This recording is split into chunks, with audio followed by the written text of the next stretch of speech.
part of that addictive quality that you sort of have pinpointed as being selfish. I don't know if it is selfish because I think it exists because you see the stakes and you get that sort of release. When I decided to not do the pararescue thing, one of the things that really threw me for a loop for kind of the first time in my life was like, what's my purpose? As long as you're just doing what you enjoy, I feel like that goes a long way.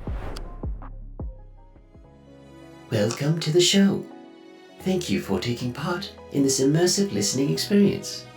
A meaningful existence is a moving target that, no matter how close, will always be out of reach.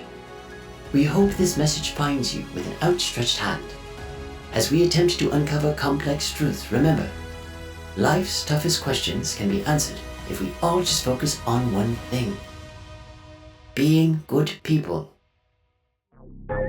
Hello, everybody, and welcome to Good People, episode 62. My guest today is Will Gulick. Will works in the emergency medical services world in ocean rescue as an EMT and is currently training to become a paramedic. In today's episode, expect to learn about Will's desire to work in the EMS field, some of the challenges that people within this field experience, some of the side projects he has going on, such as Misfit Med, and so much more. If you guys are on YouTube before the episode starts, please remember to head on down and like, comment, and subscribe, and turn on notifications so you don't miss our weekly uploads. Without further ado, enjoy the show. Man, what have you been up to? Give me a brief rundown of all that's been happening since I've seen you last. Yeah, so it's I feel like it's kind of what have I not been up to. I kind of took a headfirst dive into the EMS Ocean Rescue side of things. So just before my senior year at JMU, I started doing ocean rescue and caught the bug bad. I was very fortunate that starting there, I had a very, very good mentor. And then moving on my senior year at JMU, Harrisonburg Rescue Squad, no bullshit, one of the most professional, even volunteer or paid agencies I have ever interacted with. And I feel bad because I really took it for granted. Like I didn't have oh, sorry, this is falling. I didn't have a baseline for like how EMS agencies should run or good, bad, anything like that. But now that I've been doing this for a few years, they are like the pinnacle of professionalism and kind of holding a standard. So I was very fortunate to get a good base. Once I left college, did ocean rescue for a summer. I was going to do the military thing and just kind of fell off the priority list and that kind of thing. I felt like, okay, you need to be 100% devoted to this or else you can't be 90 or 80% doing that kind of thing. So I It was like pararescue stuff you were interested in, right? Yeah, it was going to be special operations, and they have some ridiculous attrition rate that you need to be willing to die in the training. And a couple of things were happening in my life, and that was not at the top of my priority anymore. And so I made the decision. I'm like, it's probably better that I don't do that, which was tough because it's like, okay, that's still something I want to do. But I came to a realization that I did not have the commitment level that I probably needed to be successful. But from there, dove into full-time EMS, started working on a paid, what they call BLS ambulance. So in the EMS world, when you call an ambulance, you're either going to get what's called BLS. So that's going to be like your EMT, and they do basic skills, or your ALS, which is paramedics. And they're going to do most of what an emergency department can do on the ambulance. So I dove into the BLS side of things. I've been doing that for, like 3 years now? Because I graduated. You graduated the same year as me, didn't you? 21? Yeah, 21. Yeah. So 3 years now. I've been loving that. A lot of good life experiences, a lot of obviously like tragedies, stuff like that. But I feel I've really grown as a person since then. Still do the ocean rescue thing. Still love doing that. I've more transitioned into, I'm one of the lieutenants there now. So I more do our rookie training and supervising the beach. Some of these, like I posted a video the other day, some of these like 16, 17, 18 and so ons, they might be young, but those kids can kick some ass. So I've had a really good time kind of diving into the training aspect of that. And then started doing paramedic school. So I started that in January, and in New Jersey, that's an associate's degree. So it was like all these prereqs. I had to do A&P 1 and 2. I did the first semester was lecture, and then now I've transitioned into I'm in the clinical 1, which we get to do some cool stuff, go into the hospital, start IVs, do different basic skills. I was in a cardiac cath lab. I'll go in the OR. I was in hospital emergency department yesterday. Spent 12 hours there just kind of messing around doing IVs. But yeah, and then I have a pretty pretty amazing girlfriend now. And she's the best, but she's about ready to kick my ass with all this going on. Yeah. So I've been doing my best to keep her happy, but her birthday's coming up Friday and we're going to a wedding. So we should have a good like R&R retreat. But she's been a trooper through all this. I was really put up with my schedule pretty well. There's been an occasional. She's like, all right, you need to fucking take an off day and hang out with me. And I'll be like, all right, I got it. Yeah, it's interesting to note on that. I think a lot about this. Like I'm getting married in October this year, and yeah, you got engaged too. Holy shit. Yeah, man, we're getting there. We're getting old. Yeah, but I think, dude, there's something about being a young, ambitious guy in your 20s where you like have all this shit you want to do. Like I got to stay in shape, and I got these career goals, and like I want to help people, and I want to do jujitsu, but I also like want a relationship. And I think that if you just keep suffering through the challenge of like not knowing how to divide your time, when you get into like your 30s and 40s, it kind of like chills out. It seems like from an outside perspective, all of the men that I admire that have kind of gone through what I'm going through, you do eventually get to some like, whether by becoming more successful and like actually being able to step back a little bit, or you simply probably just get to the point where you're like, I can't do this shit anymore, and I gotta prioritize. I think something that's helpful for me is like I know that there's light at the end of the tunnel. Mm-hmm. Well, it's interesting you say that, because I've been seeing a lot now. Like I feel like when I was in college, I was blissfully ignorant of the real world. Because JMU, it's like I loved every goddamn second of being there.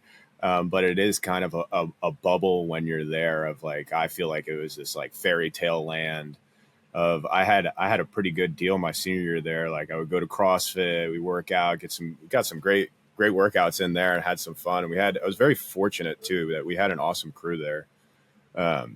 Excuse me. And then outside of that, I had a very good set of friends socially that I go out with on the weekends. And then I had the rescue squad, and it was really like, it was hitting all the things I love to do. And then now that we're out of here, I hear people say a lot of the times that they're like, yeah, your 20s are not all sunshine and rainbows. Like, yeah, you might be young, you might be in shape, that kind of thing, but this is the time to kind of do that work. I find it interesting the way you put it, using this time as like, okay, get it right now, and kind of go through these trials and tribulations, which is a pretty big word for me. But go through that way. When you hit like your 30s, it's like, all right, dude, like I've been through this stuff, and I know how to manage my time, and kind of get to the point of like enjoying things. Yeah, I think it's and we'll talk more about this because I'm really interested in like EMS, just like first responder, service member world. Like, because like I think it just kind of comes with the territory of being like an outgoing, ambitious, fitness oriented young guy. That there's sort of there's something that is really drawing to doing these physically demanding jobs that not many people are capable of. But like, I know you're from Jersey, but you probably got this while you were at school in Virginia, but there's like a big thing in Virginia where it's like, okay, you go to college and then you're done, and then you go and do the Northern Virginia or Washington. Yeah, that's the entry level sales job. Yeah, dude. And I went to JMU's homecoming game this past year, and I met up with some buddies from college, and they all work in Nova now, and they're all like gained 25 pounds, like look like shit. And I mean, I told them, I was like, you guys all look horrible. Like, what happened to you? And it's literally been like 2 or 3 years, right? And it's crazy to see how much downturn. And I should mention, just for any of my friends that potentially listen to the show, not all of you guys. They listen to it like, is this me he's talking about? But I think that it's crazy to see how quickly that, especially from the physical degradation side, how quickly the downturn is. Like we are supposed to be in like the prime of our life coming into it, at least physically. And I think that it's a shame that people aren't more aware of some of the things that they're potentially doing to their health. And when you Yeah. move and start like a job, that's the perfect time to like get in a good routine and build good habits and like take on the world type shit. Yeah. It's interesting. I feel like on the same note, I feel like some people have done that. And then there are people I know too that I'm like, holy shit, you got ripped. Yeah. Yeah. Like, I feel like people go one of two ways. Um, but I also feel like everyone has a different process with it. That I know, like when I graduated college, I had a pretty set plan, and then that kind of fell through. And I had a couple friends who like weren't really doing much, and everyone kind of had that worry of like what I'm going to do. And some of those people now are like really kicking ass and doing some great things. Like you said, some people it's like, oh man, what have you been up to? Yeah. And I think you're right. Like to give those people some grace, I guess everybody's on their own journey and hopefully one day they'll come to the realization that, it is important and they should pursue it, et cetera. Yeah, and especially I this so this came to notice to me. My girlfriend went to school. She got her master's down at the Medical University of South Carolina. She's very, very far more intelligent than I will ever be, and she kicks some ass in the career field she's in. But she got her master's down there, so a lot of her friends are from like what I consider the South. So like South Carolina, Alabama, all that stuff. And I so would it just kind of like to say seems, that is the South. yeah, yeah. Well, I know like when I went to school at JMU, like Virginia, I was like, oh shit, I'm going to the South. Like I bought the cowboy boots, like jeans, like the whole 9 yards. Um, but since going to school there, I'm like, all right, that's kind of mid-Southern Appalachia almost. Mm. And then it's even fuzzy Appalachia is a stretch. But anyways, we noticed that a lot of these people they start their lives a lot earlier. Like I don't know if it's just my friends, but the area I'm in, like New Jersey, and maybe it's more like our closeness to New York City.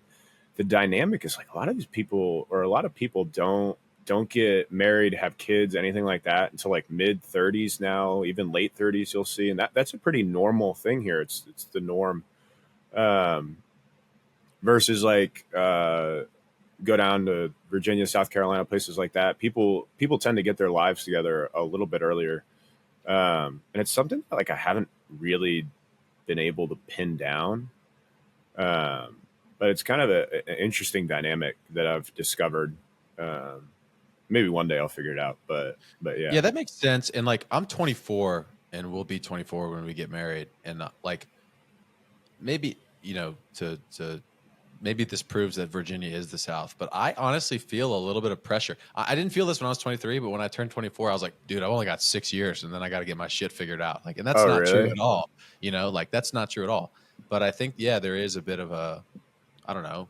I don't know if it's like family dynamic, if it's culturally based off of the area that you grow up in. It would make sense. Yeah, Like New York's obviously the epicenter of the hustle and individualistic kind of thinking and doing things a little bit later on your own timeline.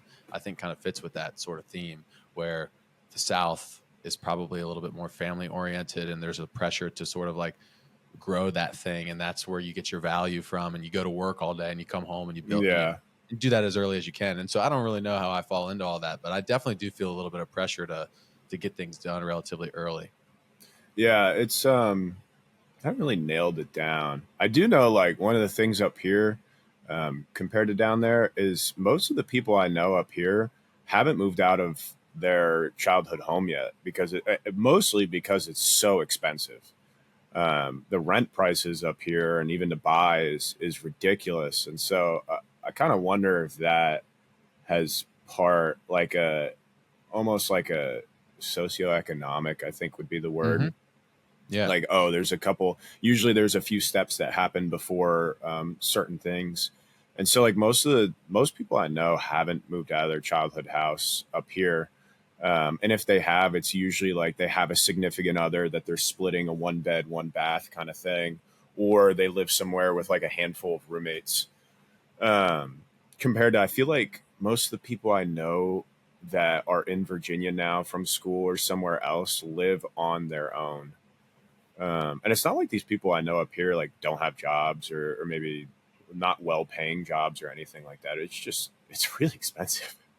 Yeah, that probably has a lot to do with it. Like I just spoke with Dr. Monica Kirkpatrick Johnson. She's a sociologist from Washington State University. That was a lot of words in a row. I think I got through Yeah. that all right. And she studies the transition from adolescence to adulthood, and basically has come to the conclusion that the single most definitive factor that will contribute to if you are a productive contributing adult is your socioeconomic status. And her claim is that education is the way to that. And so the best gift you can give your kids as a parent is education. And she thinks one of the biggest problems with the American structure is that we put college on this high pedestal, that it's like, this is, you're an idiot if you don't get a college degree. And Yeah. in reality, we should just be assessing and encouraging our children's aptitude. So like pushing vocational school for kids that have a knack for building engines and doing car shit, Yeah. or like pushing the military as a career for those that need a little bit of structured discipline and order, right? And she says no matter how you cut it, whether you go to college or you go to trade school or you go to the military, when you leave those careers, you have marketable skills that will set you up for financial success, and then you will be a high functioning adult. You'll likely have a family, you'll likely have a couple of kids, you'll likely be able to support yourself and live on your own. So I think you're probably onto something with that. I think that Yeah. the cost of living situation, I mean, dude, it's like where we live is dirt cheap, and like we're lucky Yeah. for that, right? And I it's remember being a sophomore at JMU, and it was the Mills, which is in like not a rougher side of town. I mean, there's I remember my claim to fame is there's an armed robbery at gunpoint right outside of my apartment. Um, but the Mills over on I think it's the south side of town, like yeah, um, that was like $420 per month, all yeah, utilities included, and it was like 4 bedrooms with a Jack and Jill style bathroom, and it was like it wasn't like it was cruddy. Like everything was nice. It was all that I needed. I mean, it was. And I look at that now, and up here, that would be a fever dream. Like you yeah, sneeze up here, and you can spend that amount of money in you like get an hour. charged for it. Yeah. Um, Sanitation tax.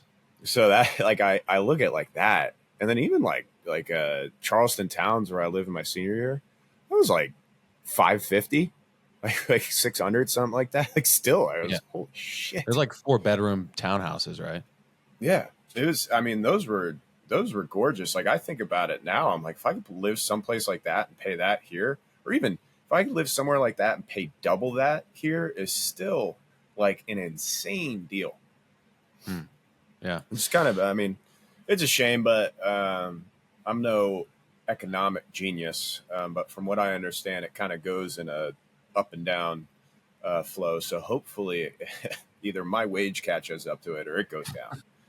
Yeah, Um, I think there's a theory. I can't. It's just some level theory of economics, but I think it's 30-year waves. Like the high and the recession happen on 30-year waves.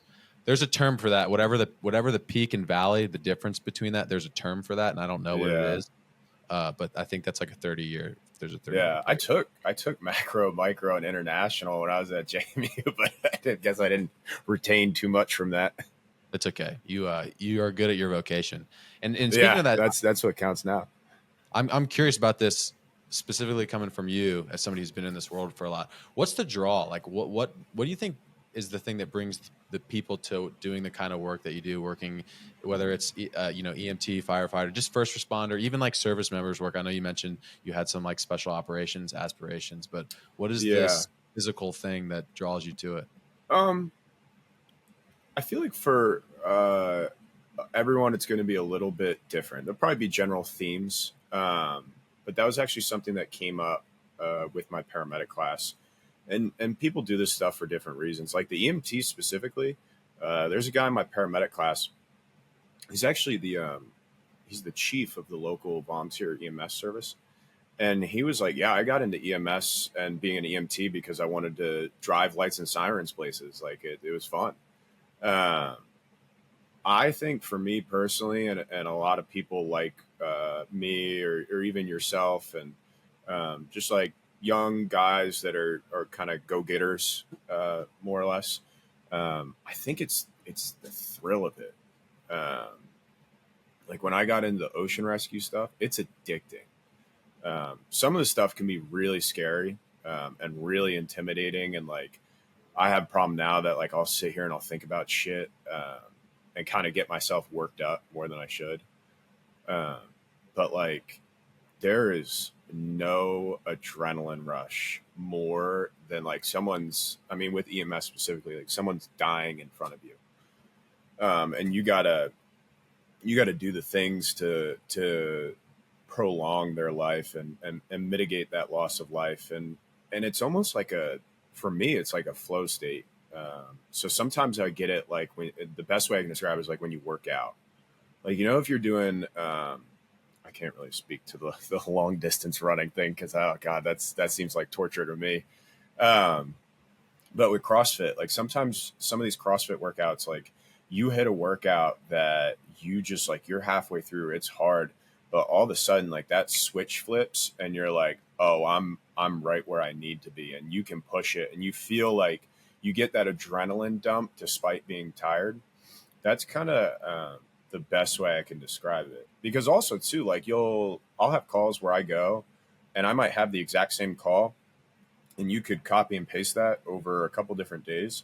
I might show up the one day and maybe I didn't get a lot of sleep last night, so I'm a little bit more anxious than I normally be, and it's not as fun. Sort of like a workout. Like, oh, you might walk in one day and there might be a workout that you normally crush, um, but it's just not your day. But when those stars do align, it is unlike any other feeling in the world. Um, and I think that's what, like, a lot of, especially my peers from ocean rescue, that tends to be a big common theme. Um, but yeah, I think more or less that's the best way to describe like the draw to it. Um, I've discovered more stuff along the way, but I'd say initially that's the biggest one. I'd say it kind of sounds a little selfish, but just under that, um, would be the helping people, because you can, and this is kind of another topic to dive into. But you, in this job, you help people on varying levels of severity, whether it be like someone's about to die and you stop them from dying. Um, or we get a lot of people who are just what they call failure to thrive, that just are not capable of supporting themselves in life, and maybe should be in assisted living to some capacity, but they're not. And so you're showing up, and a lot of like seasoned providers will bitch and moan and groan about like the 3 a.m. call for the elderly person that fell in their home that's completely fine. Um, and that kind of dives into the burnout side of things. And you can bitch and moan all you want about it, but when you show up to that call, you have to be professional and nice. But at the end of the day, that's someone that needed help, and that's a very vulnerable feeling when you're a human being and you fall on the ground and there's no one to help you up. Like it sounds silly, but like we've had people that we found that are on the ground for like 6 days and half dead, and really just kind of terrible ways to go out of this world. Um, and it's a very simple and mundane task, but even stuff as little as that can really make a difference in some of these people's days. I'm just smiling and talking to people. I've become a big fan lately of just like if you pass someone in public, and I've learned it from working on the ambulance, but just fucking smile at them. Doesn't have to be anything crazy, but I've been doing that, and it's kind of interesting to see the reactions you get.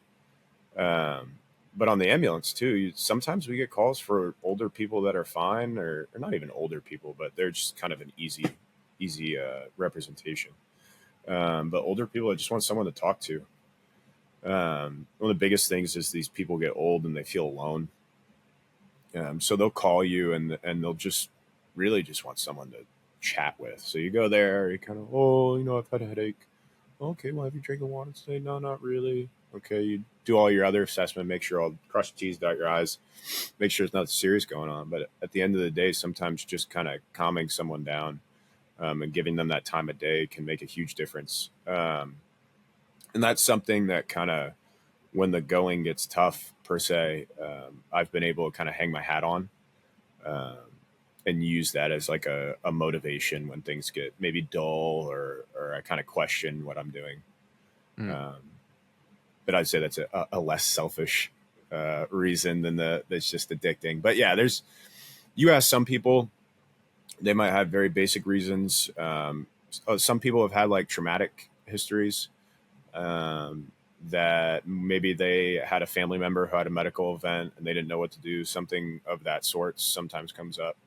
Mm. So it kind of depends on the person, because it's not just, the thing I figured out is there's a general theme of the type of person that does this job, but it's still very diverse in the personalities and the styles and all that kind of stuff. So you do see different reasons. It's not quite, I think, as cookie cutter as people might think when it comes to the type of person that does the job.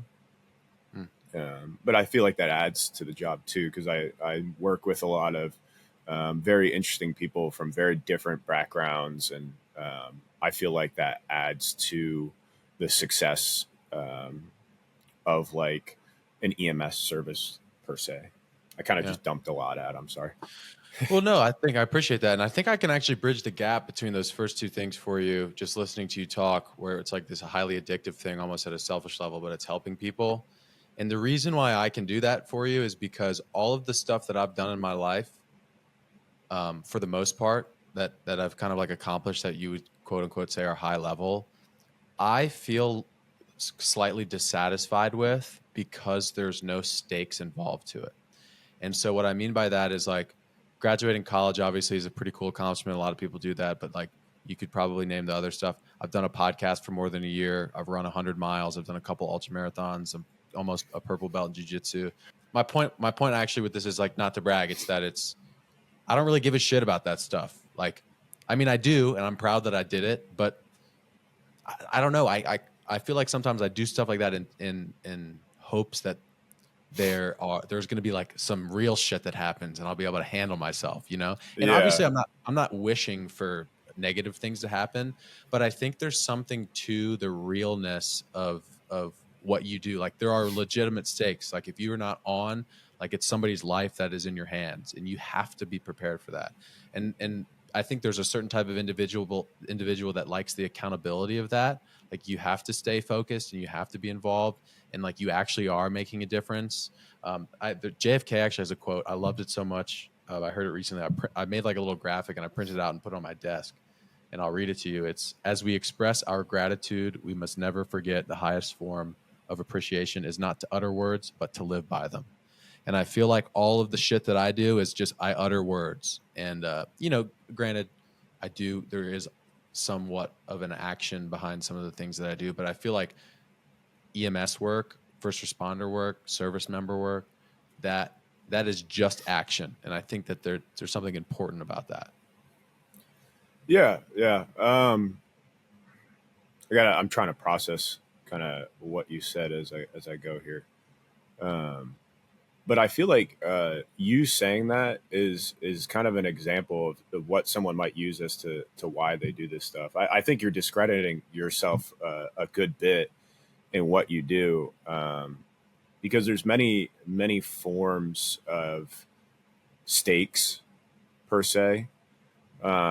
Like hell, you don't know, someone may watch one of your podcasts that's having a bad time, in their life, whatever, and they may pick something up from one of your conversations, or just any aspect of what you do and apply it to their life to make it better. And while that's more of a passive and not as direct, like you can't visualize it as well, I think that's something to consider in what you do.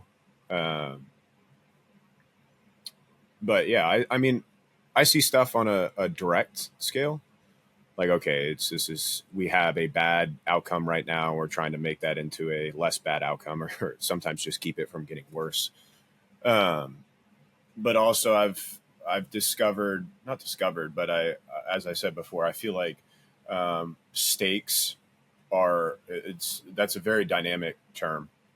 So there might be passive stakes as to someone watching this retaining a piece of information or getting inspired and doing something to better their lives. Or it might be like you show up like CrossFit. I'm a big believer in the ways of CrossFit. But when you show up to the gym and as a coach and you coach someone through a workout, they might be having a pretty shitty day. And you in there and sometimes you might not see it. They might not verbalize it, or you might not be able to tell. But as a coach, you have an opportunity there to kind of step in and make someone's day better. I just think that a lot of these things, it's not a talk of how much is at stake or how much of an effect you have, but just how much it can be quantitative or observed. Yeah, I think would be a better word. Yeah, and I've never really thought about that. Like, I guess like this, in an extreme case, somebody who's like having suicidal ideations, is like depressed, and then they get inspired by like a podcast or whatever, and then they like turn their life around, right? That's an extreme case. Mm-hmm. It doesn't happen quite as quickly. I guess the stakes there are just as high. Maybe it has something to do with the addictive quality of it, though, like because you get the feedback right away. You sort of are like, that's what the adrenaline. Like, I don't get a big dopamine hit from any of this shit that I do. I've been uploading one podcast a week for more than a year, like a year and 2 months. I don't know if anybody listens to this fucking show, but I enjoy the process of it, and I think it will pay off if I keep doing it. And so, like, that we're touching on something a little bit different now. This is like delayed gratification, but I guess the point stands. I think that part of that addictive quality that you sort of have pinpointed as being selfish, I don't know if it is selfish, because I think it exists because it's so physically in front of you. You see the stakes. Yeah. You get that sort of release. I feel like too, like you touched on how you enjoy like the process. And I know when I decided to not do the pararescue thing, one of the things that really threw me for a loop for kind of the first time in my life was like, what's my purpose? Because I had before that, like in the US, you grow up and you go to school and you go to high school. And after that, like some people go to college, some people join the military, some people go into a trade. And so I kind of hit this point in my life for the first time at 22 years old that I was like, oh, I don't have a plan. Like, I don't know what I'm doing. And so kind of for a year or two, I should say soul searching, because I wasn't going and smoking peyote leaves and trying to figure myself out. But it was kind of a period of time where I was like, what the hell am I going to do with my life? And kind of just things have worked themselves out that I just kind of did what I enjoyed. Like, all right, I'm going to do this ocean rescue stuff more. And then I'm like, oh, okay, I like the EMS stuff. Like, all right, I don't really want to know what I want to do right now, but why don't I start working on an ambulance? Like, I enjoy doing that. And kind of have fallen into this. But with what you were saying, like you like what you do and you enjoy what you do. And I'm not going to go as far to say that's your purpose in life, because that's for you to decide and you to determine. But I feel like a lot of the times too, as long as you're just doing what you enjoy, like you wake up in the day and maybe you're having a tough day and you're not looking forward to it, but you wake up in the day and for the most part, you're like, yeah, I'm pretty excited to go do that today.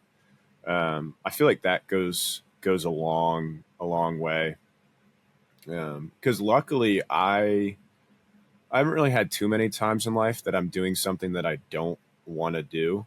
I've had the fortune of kind of things falling into place and putting myself in, not really quite intentionally, but putting myself in positions that I end up doing what I enjoy. I think to like summarize it, there's a quote. I don't know who says it, but I've heard it many times. It's what you work on works on you. And I think that at some level, I think that like the soul searching moment happens for people in their life, probably around the same age. Like there's no definitive, you are a man, woman, adult, whatever whatever you are, there's no like definitive point where you're told that like you are a man now. Well, this is what your responsibilities are in our culture. It's very loose and dynamic, and it happens for some people at like 15, and it happens for others when they're like 45. And so, Yeah. um, Yeah. I think that going through that soul searching moment, a lot of people get to that, and then they, for the rest of their life, exist sort of in this weird phase of discontent. And it's because they don't do what you said, which is they don't start doing anything. Like the way you got Yeah. out of that is you kind of like stuck around with the rescue stuff and you started doing the EMS work. And so the way that quote ties in, you know, what you works on you, is I think it's part of the human condition that we sort of are just able to reckon with our circumstances. And so whatever you end up doing, as long as you're doing something, you sort of come to enjoy it, and it gives you some sense of fulfillment and purpose. And you know, ultimately, if not, you move on to something else, but eventually you do find that thing. And it seems like you, by way of just doing the things that you've done, you found that. Yeah, I certainly hope so. I mean, I dig it right now, but I hope it stays that way for a long time. Yeah. And dude, I'm the kind of guy that name something in the world that exists, and I've done it, and I've probably thought I was going to do that thing for the rest of my life. Like I've had so many interests and Check the hobbies. When I boxes. was in 7th grade, I thought I was going to be a magician. Like I thought I'd break the Rubik's Cube speed cube record. Like I thought I was going to play League of Legends and World of Warcraft professionally. I mean, that could be a possibility now. That's a thing nowadays. Some of these Twitch streamers. I have streamed on Twitch. Like I've literally done it all. And so what I've kind of realized is that it's really silly for me to think that way. Like I'm happy for the most part with my circumstances in my life now, but like, it would be wrong. I feel like it would be wrong for me to not expect that at some level I'll be discontent. At some point I'll be discontent, and then I'll need to like do something brand new. And like, that's okay. I think Yeah. that's part of most people. I was talking to my friend Jack on the previous episode, and he said, if you were the Michael Jordan of your craft, you would know it. Like you would know it right away, because you would be like totally and completely self-obsessed with this thing. And like, if you're not, you are not going to be the greatest of all time. And most people are jack of all trade type figures. And you're probably going to have many iterations of different interests and professions throughout your life. And that's cool. Yeah. I mean, there's a lot that goes into it. And I feel like nowadays too, like life is pretty dynamic. And might be a personality thing too. That I feel like you and I are similar in the sense that, like I said earlier, we're kind of go getters, and there might always be a sense of progression that's there. That the current situation may be good for a bit, but once we get comfortable in the current situation, that there may be some sort of desire for change. Yeah, that's my toxic trait, is when I get comfortable, I'm like, let's rock the boat a little bit, shake this up. Yeah, yeah. But yeah, hopefully, I mean, I like the path I'm on now, and the good thing is with what I'm planning on doing, I feel like I have a healthy amount of progression that's built in there and then available to me further with what I want to do. So Yeah. yeah. There's a guy named Dr. Robert Glover who wrote a book called No More Mr. Nice Guy. I'm going to butcher this, but he has like 3 points to be a productive man. And it is know what you want, know where you're going, and either have fun or be confident while you're doing it. And so I think that what you just described kind of reminded me of that. It's that like you have fun doing a lot of the stuff that you're doing, even though you're pulled in a lot of different directions. Like I would say, just because I know you personally, like having fun is probably one of like your highest level values. Like if you're not having fun, you don't want to do it. But with the sense of progression, I think that in terms of fulfillment, you need to feel like you can keep going. You know, like it kind of sucks, but I think a lot of people, they're spending their whole life climbing this mountain, and then they get like a third of the way up and they're like, oh shit, like this path does not lead to the top of the mountain. And it's really disheartening to have to go all the way back down, it feels like. And in reality, you probably don't have to go all the way back down, but you have to like retreat at some level to find a new path to go up to the top. And I think it's just important to recognize that you're going to hit those points where you're like, oh shit, this was the wrong way. And you have to retreat and backtrack and then try again. And it's, some people get it right the first time, and you and I, it seems, I wouldn't even say we are necessarily even on the wrong path. Right. But it seems like we've had a little bit of a hiccup here or there, and that's totally fine. Tell me a little bit about Misfit Med, man. Like I'm interested. I know I've been following along since you've started it, but I want to talk to you about it. What was the deal with starting that? Yeah, so this was it was kind of interesting. So you're kind of saying like the whole having fun with things. So it all started that I think it's actually this one right here. But I thought of a design that I was like, oh, that'd be a cool tattoo. And I've made not good choices with tattoos in the past. I actually have my high school logo tattooed on me, which I'm currently in the process of getting removed. I'm on like my second laser treatment. How bad does that hurt? The first one didn't. So apparently there's varying voltages. So the first time I did it, I was like, oh, everyone says this is so bad. Like it really wasn't. Like maybe it's a newer laser or something like that. Second time, it was like, I think I'm seeing Jesus. Like I was sitting in the seat. And so they have this thing that they can put a patch over it and hit it more times in one session. And they do this after your first one. And so they laser it 4 times, and by like the third, fourth one, I was in the chair getting nauseous. I mean, it killed, and I was pretty zoned out. But man, like I could feel my body kind of reacting to the pain. But I'm not gonna get it fully removed. I'm gonna get it faded and then covered, just because I'm impatient mostly. You're a big tattoo guy, so you'll have a bunch anyways. You might as well just save you a little money. Yeah, and that's the thing. So I got impatient and started the little sleeve going on here, because I was like, oh, I'm getting it removed, I'll get it covered, and then I was like, well, why don't I just get a little head start on it? So went ahead and kind of broke the ice into the arms, because I got my leg done up, but that's if I wear shorts I can cover it. So it's I consider it to be like fake tattoos. Dude, I'm now at the point though. I just got this like big one on my forearm a couple of days ago. Yeah, I saw that. Sweet. And I've had one on the back of my arm, but I barely see it. And so feel like I'm at the point now where I'm like heavily tattooed. My sleeve is almost done. Yeah, that's what I want to get to. I'm big on the patchwork, and it looks you've done. It's a handful of big pieces that you've done, right? Yeah, I don't know how I feel about how I did it. I like how I did it, but I basically am tying everything together. But I did it one piece at a time, and I think that the finished product will be sort of patchworky, but more like bigger pieces. I don't know. I've also gone to 4 separate artists, bro. Like I've had more artists than I've had girlfriends in my life. Like I'm with the guy that I'll probably stick with forever now, but but like it took me a while to get there. Yeah, I'm very fortunate that I found a guy who's great, Thatcher Tattoos, up in here in New Jersey. And he's been awesome. But yeah, I'm a big fan of the patchwork, like American traditional style kind of stuff. And kind of that's how Misfit Medicine developed. Is I came up with what I thought would be a cool tattoo idea. And this was so for work. We don't have like a post we're out of, so they give us what's called soft posting, where they give you a street corner and you have to be within I think it's like half a mile or a mile of that location. So usually we're like behind a strip mall, and I'm not going to say where I work because I don't even want to say what it is, but the entity that I work for they're kind of weird with social media and that kind of stuff.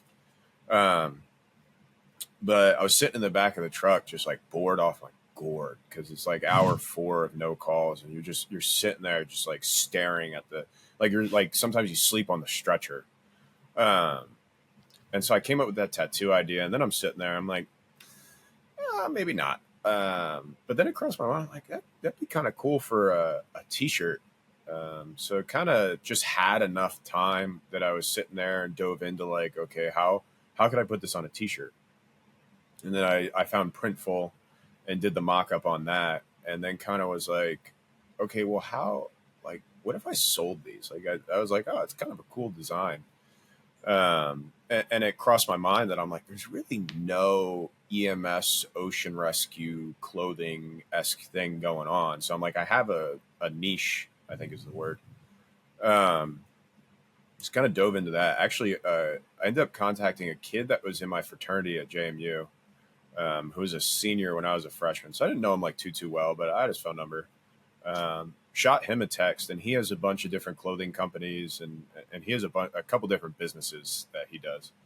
And I texted him, and I was like, "Hey, dude, here's what I'm like thinking of doing. I don't have any clue on how to do it.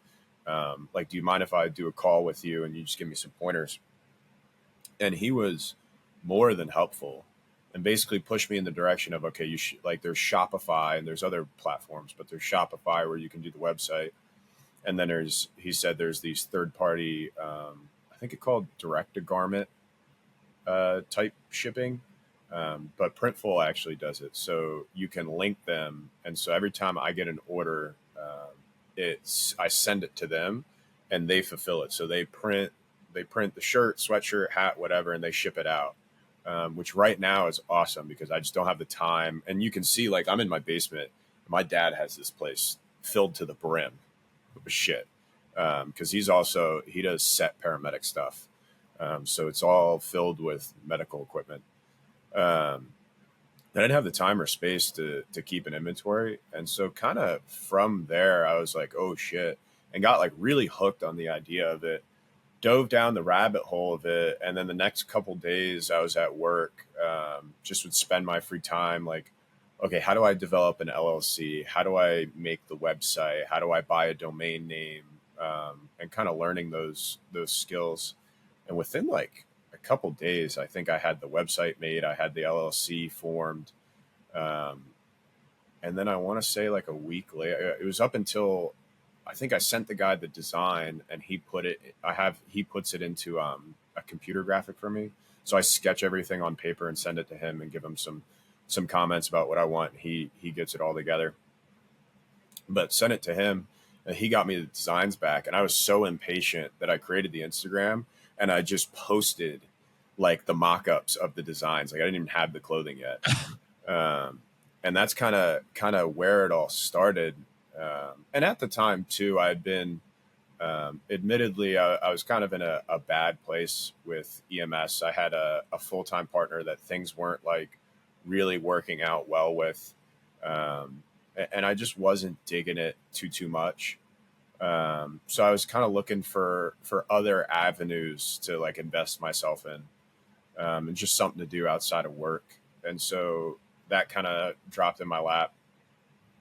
And from there, it's kind of been an interesting journey, of learning skills. I haven't really had too many like big failures. I got scammed once, which kind of sucked. But yeah, just kind of learning as I go. The funny thing is, like, I have no idea what I'm doing with it. I don't know how to run a business. I wasn't a business major. Like a lot of this is like Googling stuff as I go. Like I like knew I wanted to do a video like a month or two ago. So I picked up this camera off of Amazon. I'm like figuring out, I'm like, how the fuck do I plug this thing in and like do the settings on it and all that kind of stuff. But it's really just been a fun thing for me to do. And kind of along the way, I've stumbled into other opportunities from it. But yeah, it's basically the gist of how I got started.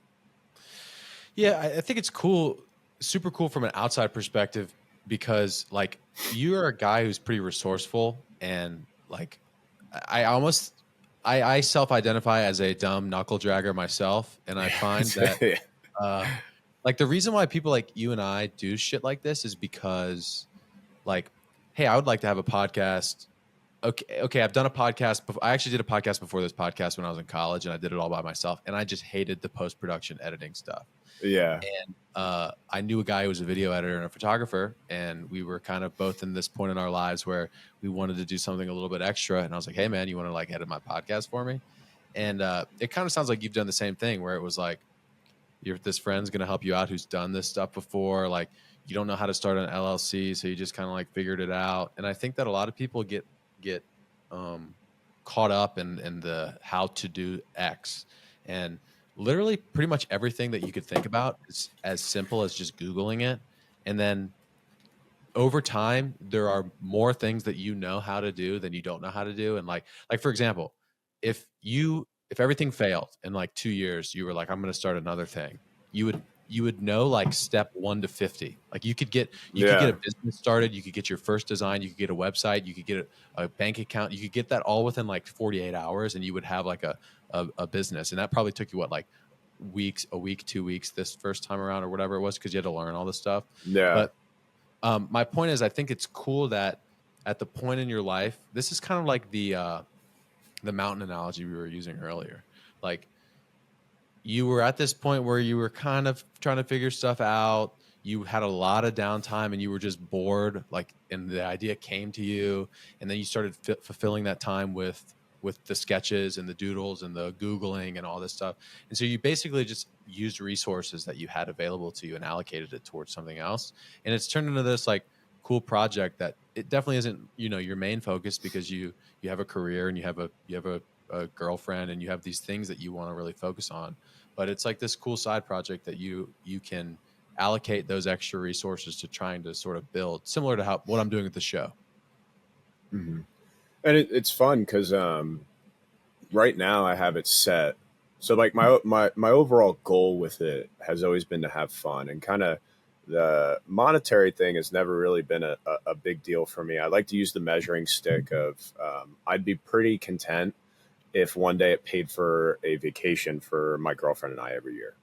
Like if it paid for like 1 week every year, I can go on vacation and Misfit Med fueled that, like I'd feel rich.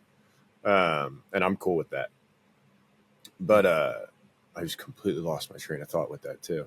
Oh, so the way I have it set up right now is really all I have to worry about is the content side of things. So I mainly use Instagram. And they have some cool stuff when it comes to like Instagram advertisements that you can pick a post and you can set it for to run for X amount of days and X amount of dollars per day. And then you can utilize that. There's a button that it automatically selects a target audience based on your following and whatever crazy information that Instagram absorbs. And it shoots that advertisement out there for you. And so right now it's I'm very busy, so I don't have as much time as I can to focus on it. But it's nice because like if I'm at work sitting in the truck, I can go on my phone and kind of plan out things, or open up my laptop real quick and run an ad or post stuff. And that's been super nice because that's kind of when I started, that's the vision I had is I don't want this to be something that ever becomes such a strain to take care of that I don't enjoy it. Maybe one day if I like when I have a lot more time, if I have time and physical space, I could dive into the getting an inventory and stuff like that, because it would save me a good bit of money to get stuff printed and ship it myself. But yeah, just wanted to keep it low stress and fun. And kind of so far the path it's on, like it is flourished into something that I did not expect. And I've had some really cool opportunities pop up because of it. Like what? So the biggest one being, I'm actually wearing the shirt right now, coincidentally. The biggest one being people that I've met through it. So obviously social media is huge. People love interacting with the page and DMing, and I'll go back and forth with people. But I had the fortune of meeting these group of guys that they run I guess it's a brand called Little Ugly Beach Boys. And they are a group of lifeguards from Dewey Beach, Delaware. And so kind of within the lifeguarding community, there's a big theme of like having fun, and also partying is really big within lifeguarding, and just like having a good time. And so these guys, and I believe the way it started is they bought a van, like a couple of them bought a van and we're going to do like a cross country trip. And they made this brand, and one of them like could edit video, and they made shirts and sold them at a lifeguard tournament, and then pretty much funded this van and their trip across the country. I may be butchering the story, but I'm pretty sure that's the way it goes. And so from there, they've just like developed this page that they post like pretty funny and well edited videos of them just kind of fucking around, whether it be going out like at work, at the beach, that kind of thing. But two of them, Shane and then Augie, kind of hit me up. And I got to talking with them, and like Shane's a lifeguard paramedic, so doing something that I'm very close to me. And then Augie's a lifeguard. I don't know what he does outside of this. But I've had like the fortune of interacting with them and having phone calls with them and kind of getting like a little collaboration together and running a t-shirt for a bit. And then hopefully we're trying to, at some point, myself and one of my best friends, who's the captain of the lifeguard agency I work for, are probably going to go down there and like hang out with them for a weekend, that kind of thing. So that's been really cool, which is something that like I knew like was possibility, but I didn't know how it would play out or if it would ever happen or anything of that sorts. And then also just kind of like the opportunity to help people within these communities. EMS, unfortunately, is not a healthy line of work to do in some places. It's a very the dynamic can be very negative. A lot of like rates of burnout, a lot of bad mental health stuff going on with a lot of people for a multitude of reasons. But there's kind of this nasty circle of life patterns per se and issues that exist within EMS that have created this community that I just sometimes like the people that do it full time aren't terribly proud of what they do. And I kind of find that to be a shame because some of the stuff we do is really cool and really helps people out. But unfortunately, there's and it came up because one of my best friends is a New Jersey State Trooper. And so he went through the academy and he's been a trooper for like 2 years now. And there's so much pride in what those guys do. And he loves being a trooper, and there's very deep rooted tradition. And so I was thinking like, why is an EMS like that? Like we do a lot of tough stuff, see a lot of tough stuff. And there's not really a lot of camaraderie or anything of that sort. In lifeguarding, there tends to be more so. But I wanted to also, once I got it going, I realized I had an opportunity to build a platform for these people to have a sense of pride in what they do, and hopefully bring more of a, I don't want to say pride again, but a tradition and a sense of growth and positivity to this line of work. And then also just bridge the gap between lifeguarding and EMS, because those things tend to go hand in hand. But yeah, it's unfortunate, but it's something that exists. And there's a multitude of reasons as to why. It's just this nasty cycle that goes around, and just kind of trying to do my part to make that cycle a little bit better or hopefully break it, per se. Yeah. I think it's, from an outside perspective, like I can see that, and I think personnel is a good, you can see it in personnel because, and maybe this is wrong and you can correct me if I am wrong, but I feel like from an outside perspective, the world of EMS is filled with either polar opposite people that are like you, or like almost these sort of like bitter, out of shape people fat that don't, slobs. Yeah. And there probably is a lot of people in the middle, but I think from an outside perspective, I can see that, and I can see how that sort of opposition of different perspectives would make it hard to build camaraderie and build pride in the kind of work that you do. Because obviously you have it, but I think even still, if you have any thoughts that like what you're doing is tainted, which everything is, but if you have those thoughts, then it can be difficult, I think, to have that sense of pride. Mm-hmm. And it's interesting. I say fat slobs, and that's very critical of me,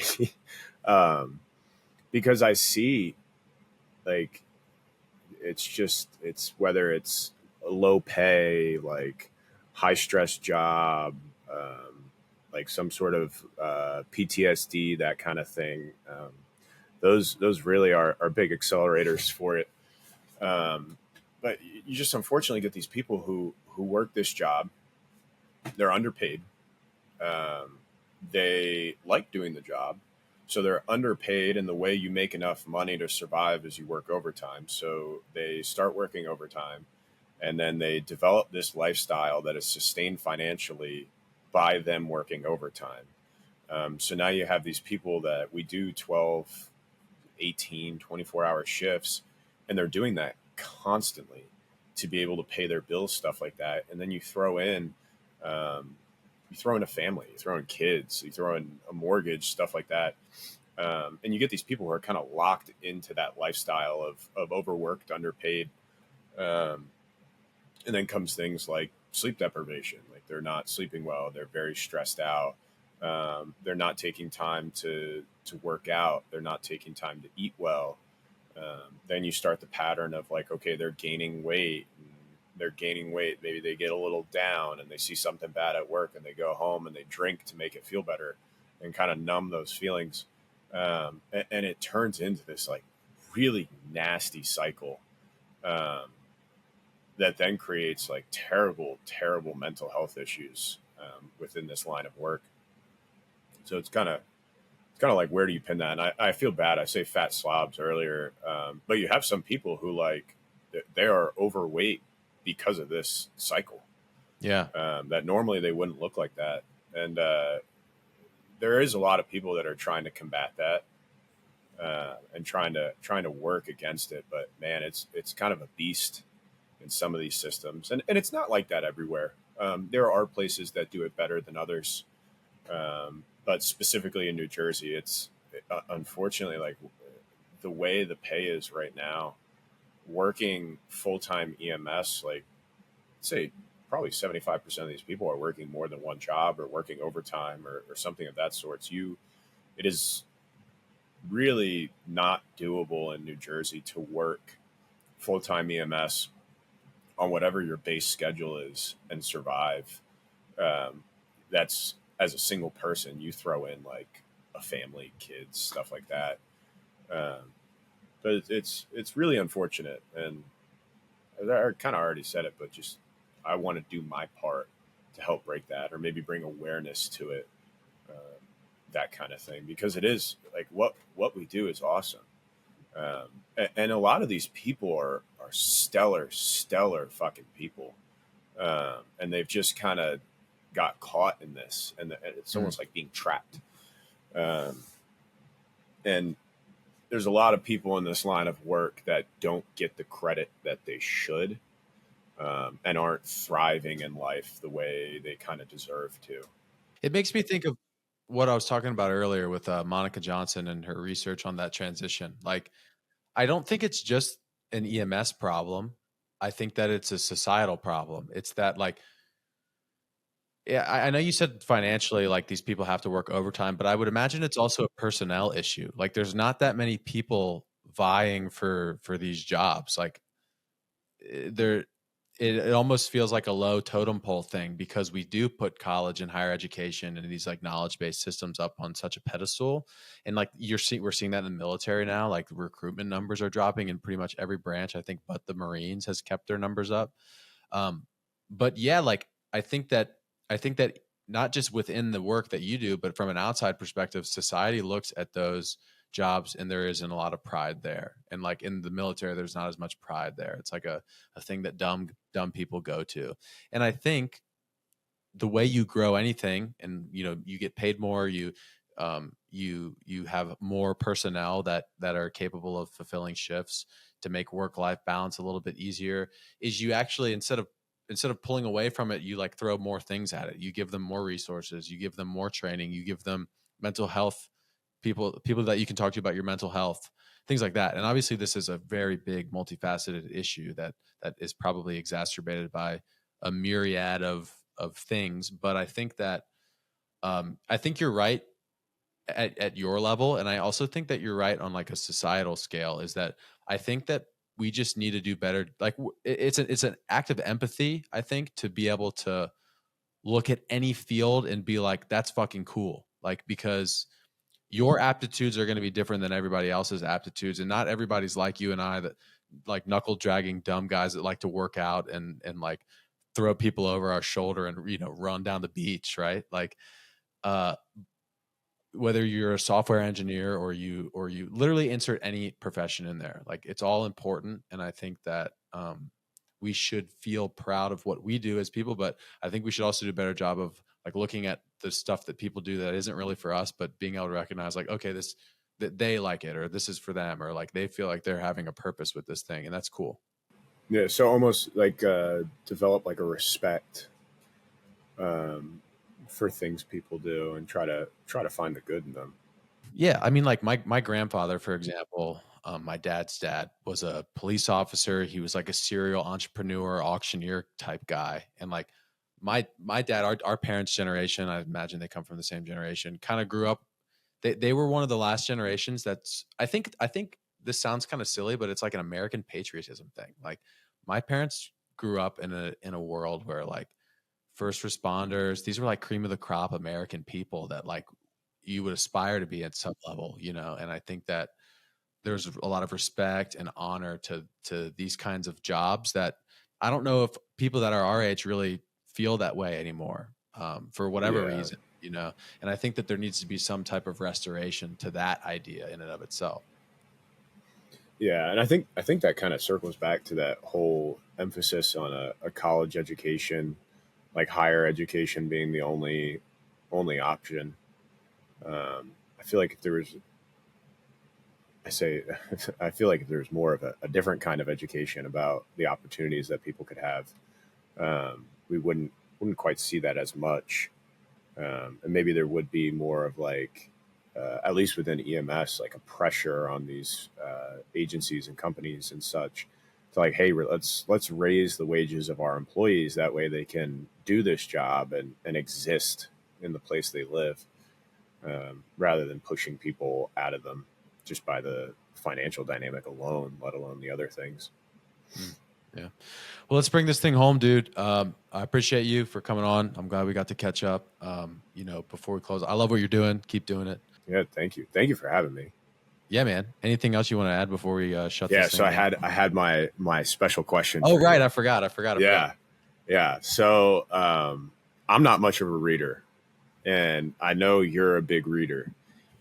If you had to pick one book that right now I had to read, and I'll give you kind of a ballpark theme of it, but like a self help, kind of like self positive philosophy kind of ballpark. What book would you pick? For I'm you gonna to read write it specifically. down real quick too. Yeah, or Have just you in ever read general too. Have you ever read Green Lights by Matthew McConaughey? I actually have that. I'm not much of a reader, but no bullshit. That's like the last book that I've like truly just picked up and read for fun. Did you like it? Yeah, I loved it. That was awesome.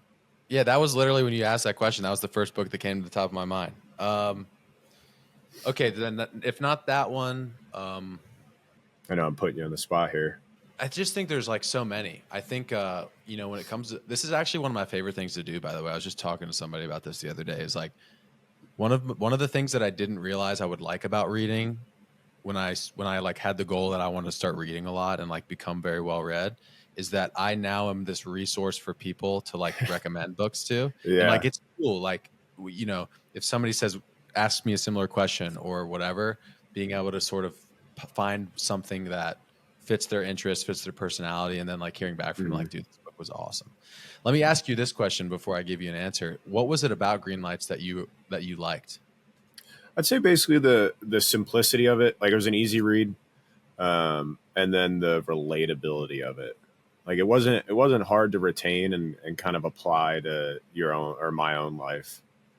I would probably say the biggest. Matthew McConaughey is also the man. Yeah, just cool. So cool. Yeah, and like reading it and imagining his voice going was also a plus. I heard the audiobook's pretty good because I think he reads it. Yeah, he narrates it.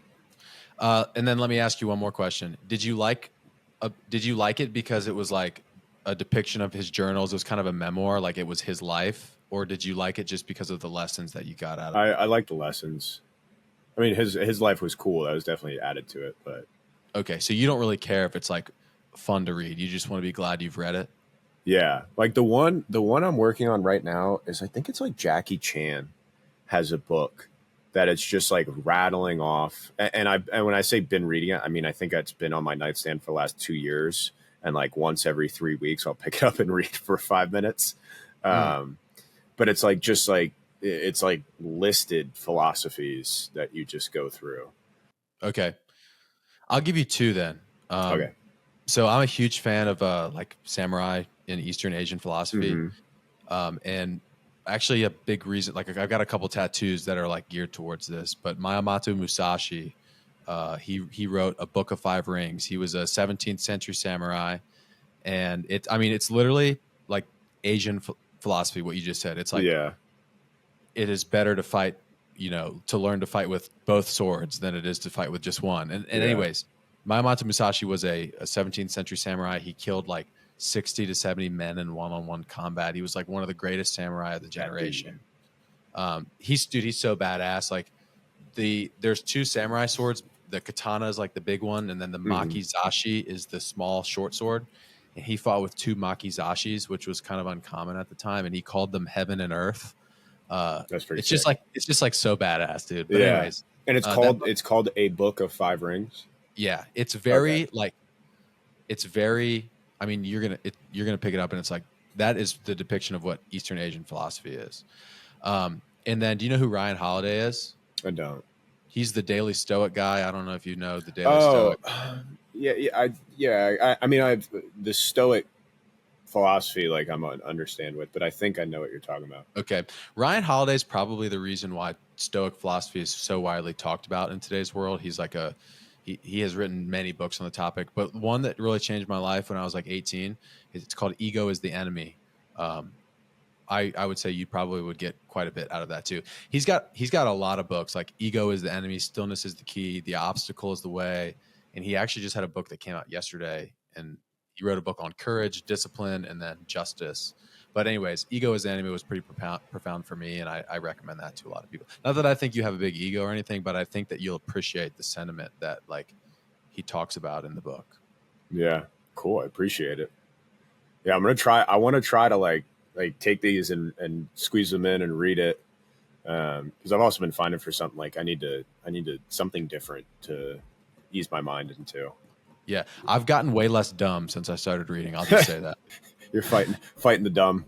Yeah, and like I know way more words and I actually use them, so it's all good, man. It's all good stuff. Thank you guys so much for watching this week's episode of Good People. Before you head out, make sure you check out the show notes below to check out all the things Will has going on with Misfit Med. If you are on YouTube, please remember to like, comment, and subscribe, and turn on our notifications so you don't miss our weekly uploads. If while you were listening you enjoyed, please remember to share this episode with someone you love, perhaps your grandma. We'll see you next time.